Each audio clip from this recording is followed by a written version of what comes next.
Hi, everybody.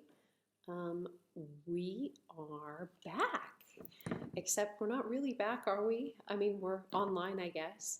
So, I want to talk a little bit, and I won't make these very long, about Matthew Arnold and Gerard Manley Hopkins, and then we'll talk a little bit about the Rossettis in the next video.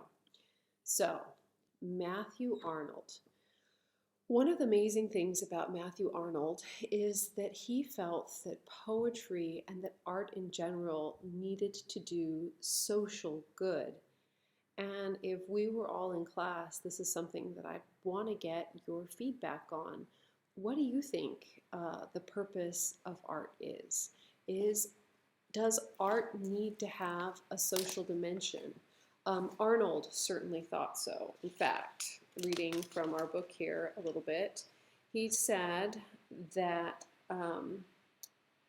literature, and he felt this way about art in general, must directly address the moral needs of readers, that it had to animate and ennoble them.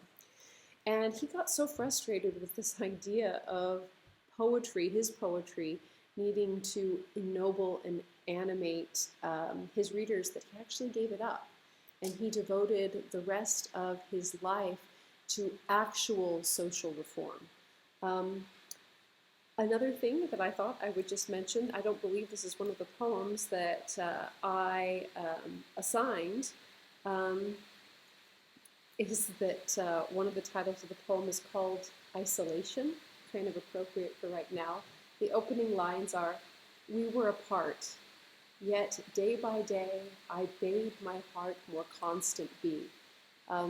We're all apart, but hopefully we can be constant to each other in this course. Okay, that was corny. Next, moving briefly along, and I would, maybe the last thing before we end is that Arnold is really famous for essays in criticism, which began with his famous essay, "The Function of Criticism at the Present Time." There he argued that criticism is a free creative activity, one that may well be the most useful and satisfying activity available to an inquiring mind.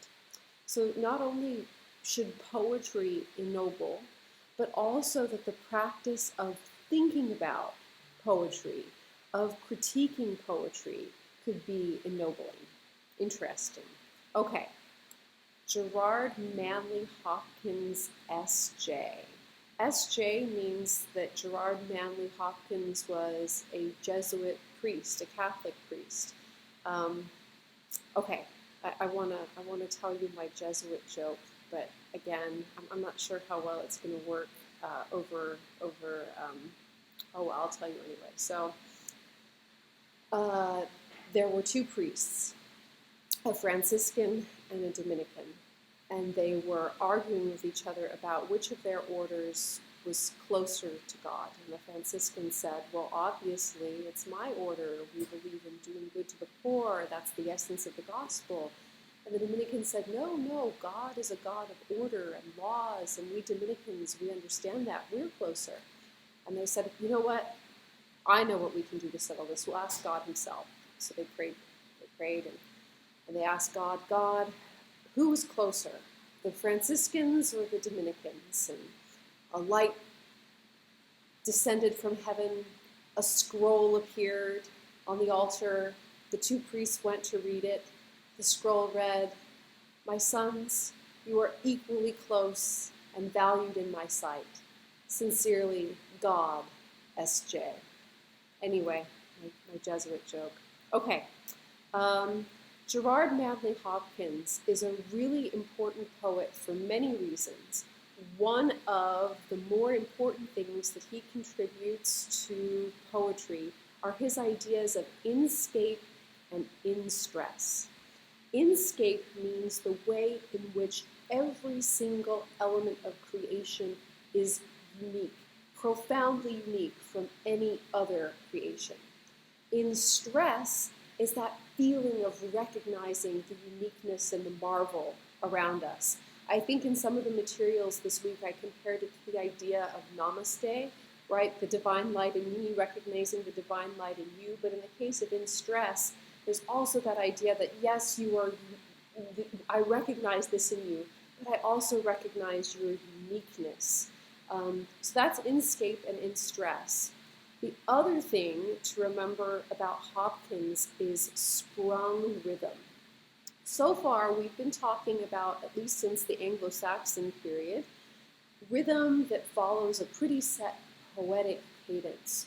Sprung rhythm is actually much closer to the ways that we actually speak, and sprung rhythm, or writing in sprung rhythm, allowed for people to write poetry in ways that felt more modern. A lot of the poetry that we'll look at in the modern period wouldn't have existed without sprung rhythm, which Hopkins pioneered.